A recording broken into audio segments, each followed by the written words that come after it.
All right, a daring rescue in Wickenburg as authorities are saying a wall of water and debris carried two vehicles down a wash in rushing waters. Steve Nielsen spoke with the rescuers today and a survivor from inside the vehicle. He's live from Wickenburg.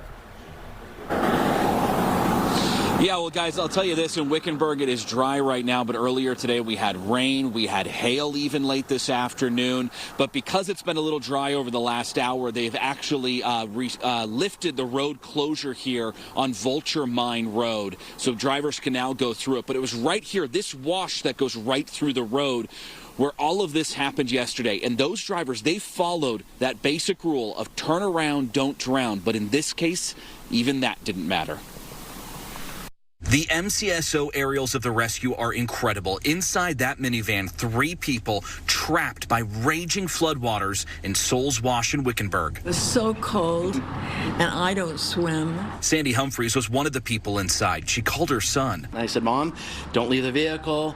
You're going to be cold. They're going to take you to the hospital, hypothermia, that kind of stuff, but you're going to be fine. It was scary, and then I was so relieved when I was back on a good old terra firma. Let's take a step back to how it started. Along Vulture Mine Road, officers had just closed it. A truck and a minivan stopped to turn around. They did everything right, according to police, but it didn't matter. The water came as they tried to get to higher ground. They tried to back up.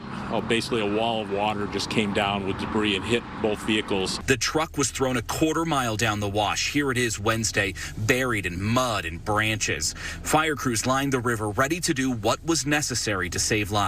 Someone was to come out of the vehicle, they would try to effect a rescue by throwing the bag ahead of them and try to drag them back to shore. Wickenburg Police Chief Les Brown says a brave officer jumped into action. Tied it to the officer, and the officer walked out with the other officers holding on to the rope so that in case he got washed away, they could pull it back to shore. So he made his way out to the vehicle, opened the door, got her and the dog out. So he took a lot of personal risk. A lot of personal risk, yes. They pulled the woman to safety as the truck was swallowed in mud and water. I would never order somebody to enter the waters like that, but he took it upon himself, and it was courageous. He did a great job. Sandy's minivan is another mile down the road. She and 2 others were airlifted to safety by MCSO Fox 1 team. Thank you for everybody, the police department, the sheriffs, the fire department, the hospital, everybody. 2 rescues moments apart with seconds to spare, and all were saved. When it's time for me to leave, the good Lord will take me.